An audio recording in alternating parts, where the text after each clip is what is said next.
Bonjour, me revoilà. Et j'avais dit que j'allais arrêter de dire me revoilà ou de me revoilà de retour, mais voilà, je suis obligée de le dire, je sais pas pourquoi, c'est systématique, l'habitude. En fait, c'est parce que je l'ai dit pendant trop longtemps. Voilà la raison, j'en suis sûre. Alors, je suis venue vous parler de chaussures minimalistes et je suis venue en fait vous parler de ma deuxième paire de chaussures minimalistes. C'est la deuxième paire que j'avais achetée. C'était la Vibram Five Fingers Sprint. Je vais vous la montrer. Enfin, je vais vous montrer la paire. Voilà les chaussures. Et je les avais achetées en 2012. Je m'en souviens. Et je me suis dit, je vais vous parler de leur utilisation. Alors, je vais prendre ce côté de la chaussure. Ok. Alors, alors elles sortent de la machine à laver, il faut le dire. Donc voilà, il y a ce côté-là qui est un petit peu utilisé, en sachant que je les utilise plus en appartement qu'autre chose. Je suis déjà sortie avec, mais pas pour faire des longues distances comme j'aurais pu le faire sur d'autres paires de chaussures. Et donc après, depuis 2012, avec un usage constant, il n'y a que très récemment, je crois, enfin très récemment, c'était l'hiver de l'année dernière où j'ai arrêté de les mettre pendant l'hiver parce que j'avais trop froid aux pieds et je suis passée à la Fresca pour un petit peu d'isolation. Et donc voilà comment est la chaussure. Elle est encore une fois la semelle. Alors ce côté usé, mais c'est vrai que je marche un petit peu, voilà, un petit peu en biais comme ça. Donc sur les deux paires de chaussures, c'est pareil. Et bon, j'avoue qu'elles ont bien résisté au choc. Alors comme c'était prêt, comme on pourrait le prévoir. Mis à part, je vais mettre la semelle de côté. Parce que même au niveau des doigts de pied, c'est pas mal du tout hein, pour ce que c'est. C'est pas mal du tout. Alors voilà, alors je sais pas si on va le voir. Alors un petit peu la fabrique est un petit peu, voilà, qui a un petit truc. Et là, de ce côté-là, il y a pas mal de... les scratchs marchent toujours aussi bien. Alors le problème, c'est que ça prend voilà, un petit peu de mes jeans, la fibre de mes jeans, un petit peu de fibre, voilà. Et alors le problème, c'est que ça fait un petit peu de fil comme ça dans le temps. Mais autrement, ça se ferme toujours aussi bien. Voilà, le velcro est toujours impeccable, nickel, une fois qu'il est mis, mais effectivement, c'est un petit peu désordonné, on va dire ça comme ça. Et aussi à l'arrière de la chaussure, je vais vous le montrer, c'est exactement pareil. Donc le velcro marche, j'ai même du mal à enlever, donc pour vous dire, je me suis même tordu l'ongle, tellement j'avais du mal à ouvrir. Et donc le velcro est nickel, il y a ce petit côté là que je viens juste de découvrir qui est, ah bah tiens j'ai un truc sur mon ongle, qui est un petit peu décollé avec le temps. Bien que je m'en suis pas servi réellement beaucoup. Je les ai ajustés une fois et en fait je les ai juste, je dirais, désajustés juste pour me faire plaisir parce que en fait c'est un réglage que je n'utilise jamais. Autant je règle cette partie-là, mais cette partie-là de la chaussure je le règle jamais. Alors le seul petit bémol, alors c'est bien résistant, c'est toujours bien accroché. Mais alors le seul petit bémol que j'ai, il y a une espèce de frottement avec, c'est juste là. Alors je sais pas si on le verra bien avec, non, c'est pas quelque chose qu'on voit très bien, mais moi je le vois peut-être un petit peu plus là, la lumière. En fait, oh bah tiens, je découvre qu'il y a même un trou de ce côté-là aussi, comme par hasard. Ah bah je viens juste de le découvrir, je l'avais pas fait exprès. Bah voilà, le taux d'usure il se trouve là. Donc là, ce que je voudrais vous montrer, qui se voit peut-être pas bien avec la caméra, mais qui explique le trou, c'est qu'en fait ça, ce côté-là, il est râpé.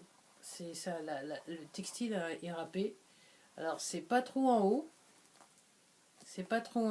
si là, mais c'est surtout là et là. Et c'est pareil sur l'autre chaussure. Et bien sûr là, vous avez un petit peu de, excusez-moi, vous avez encore un petit peu de trucs qui dépassent là, par-ci par-là. Donc je viens juste de remarquer que en fait j'avais pas remarqué qu'il y a un trou là. Mais alors est-ce que je regarde là? Voir là? Ouais, c'est presque là. En fait, sur cette paire là, alors ça commence à être effiloché. Si c'est presque, on y arrive presque. C'est pas tout à fait ça, mais voilà. Donc c'est ce que je voudrais. Ça se voit juste un tout petit peu plus là. C'est totalement effiloché des deux côtés. C'est toujours pareil. Les straps sont bien restés. Alors, je me dis ça s'explique parce que quand vous voyez aussi, c'est pareil sur cette paire là, c'est plus usé de ce côté là. C'est aussi la manière dont je marche parce que je marche de ce côté-là. Et donc je suppose qu'il doit y avoir un frottement sur le textile qui fait que c'était pareil sur la Fresca. Il y avait une paire qui avait été atteinte. Donc voilà. Donc au regard, alors si je me souviens, je disais je suis pas sortie avec. Si effectivement, je me souviens qu'au début, je sortais dans le quartier avec pour aller chercher du pain. Parce qu'à l'époque où je les avais achetés, c'était encore la température qu'il fallait. Mais la raison pour laquelle je les ai pas trop mis, c'est que à chaque fois, je sentais les petits cailloux qui tapaient sur qui tapaient sur la chaussure et même qui rentraient dans la chaussure. Et moi, je trouvais ça désagréable. Et c'est vrai que je m'en suis peu servi. C'est vrai que je suis partie un petit peu éloignée, voilà, un petit peu faire 200 km du côté de Lyon, je me souviens. Et c'est vrai que je les avais pris, me semble, pour marcher avec sur un chemin caillouteux. Il me semble, je suis pas sûre si c'était celle-là ou si c'était les autres, mais je sais que elles ont quand même une ou deux fois, elles ont entre guillemets subi un terrain pénible. Donc je les ai mis à l'épreuve, mais dans l'ensemble, la chaussure, elle a bien tenu. Après 2 ans, je peux pas non plus me plaindre. Et encore une fois, c'est un usage intensif, puisque c'est comme la Fresca, c'est des chaussures que je mettais principalement comme chaussons à l'appartement, donc quasiment toute l'année jusqu'à présent. Je crois que j'ai dû faire 2012-2013, 2014 en partie, parce que voilà, début 2014, je suis passé à la Fresca pour l'hiver, j'avais tellement froid, donc voilà, quand le printemps arrive, je le remettais. Et là, l'hiver est arrivé, donc je suis revenu à la Fresca. Donc en gros, c'est un usage intensif avec un tas de fois, là, je les enlève, je les enlève, je les remets, je les enlève, je les remets, je les enlève, je les remets. Donc voilà, elles ont un taux d'usure en ce qui me concerne totalement acceptable et bon, conséquent. Et aussi, si quelque chose que j'avais pas signalé, mais que je vais le signaler, aussi là, ça se décolle aussi à ce niveau-là un petit peu. Comme je dis, après 2 ans, elles ont été mises à l'épreuve. Je leur ai pas forcément fait des cadeaux. Et donc, ok, ça s'explique. Donc, dans, enfin, dans l'ensemble, je suis contente de la paire. Je suis contente de leur d'usure. Ok, et j'avoue que sans voilà, à les mettre et à sortir comme ça sans trop regarder, en gros, il faut réellement regarder mes pieds et à la limite les regarder à la loupe pour voir qu'il y a un souci avec la chaussure. Elles passent encore, alors voilà, elles sont plus toutes neuves, mais voilà, on voit qu'elles ont vécu, mais bon, ça passe encore. Et bon, c'est un taux d'usure je peux supporter, on va dire ça comme ça. Et bon, je me dis que c'est tout à fait raisonnable. Mais je me dis qu'entre la Fresca et la Sprint, ok, donc celle-là, cette paire-là, vu le taux d'usure et vu comment ça se passe, peut-être que j'ai encore une excuse pour pouvoir essayer de me faire venir une autre paire, voilà. En sachant que la Sprint, donc c'était la deuxième paire que j'ai achetée, je les avais achetées en solde à l'époque, comme la Speed, je les avais achetées en solde, et la Fresca aussi, je les avais aussi achetées en solde. Donc je me dis, si j'arrive à trouver un modèle ou deux qui me plaisent, j'avoue qu'à un moment, j'avais mes yeux sur la Vibram Five Finger ELX, voilà, pour passer chaussons en appartement. Alors, je sais que moi je les avais eu en main, parce que j'avais été dans un magasin en Paris qui vend, là, c'était, voilà, je crois que c'était Espace Five Finger, c'était le nom à l'époque. Et j'avais quasiment essayé toutes les paires qui étaient en boutique. Et c'est vrai que la LX, je ne l'avais pas réellement mis, mais j'avais eu le modèle dans les mains. Et ce que j'avais constaté, c'est que la semelle était plutôt fine. Donc je me dis, ouais, pour l'été, ça peut peut-être le faire. Voilà, pour remplacer la paire de sprint. Peut-être, je sais pas. Mais encore une fois, il faudrait que le prix soit à la hauteur de mes exigences. Donc je ne cache pas, si je peux éviter de les acheter plein pot, ben voilà, je le fais. Après, j'ai pas non plus un budget énorme, donc on va dire ça comme ça. Donc voilà, alors dans l'ensemble, je suis obligée de dire, en termes d'utilisation, je suis plutôt contente. Ok, j'ai pas à me plaindre. Voilà, elles ont bien vécu. Et je me dis, parce que j'ai appris en regardant, en allant sur le site buffdayshoes.com, que éventuellement Vibram ressortirait leur modèle KSO.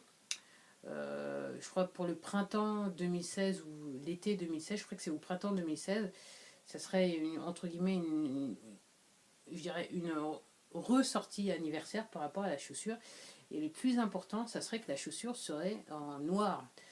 Alors j'avoue que je suis intéressée, très très intéressée, parce que effectivement La semelle de la KSO et de la Sprint, déjà c'est la même, et c'est vrai que quand il fait extrêmement chaud, c'est une semelle qui est très agréable à porter. Le pied est protégé, mais comme il y a aussi des petites aspérités au niveau de la semelle, donc ça laisse un petit peu l'air passer. Et donc je me dis, ouais, si en 2016 il y a une ressortie du modèle et que là je arrive à refaire, je pense que je vais peut-être, si j'ai les fonds, je vais peut-être réellement essayer de voir si je peux faire venir une paire de Vibram Five Finger KSO.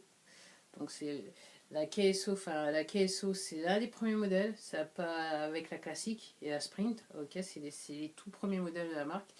Et j'avoue que je suis très intéressée, surtout si c'est en noir, parce que, entre guillemets, avec le noir, une paire de chaussures noires, on s'en tire plutôt pas mal partout. Donc voilà, on va dire ça comme ça. C'est discret, on va dire ça comme ça. Ça changerait, mais ça changerait de mes bleus ciel.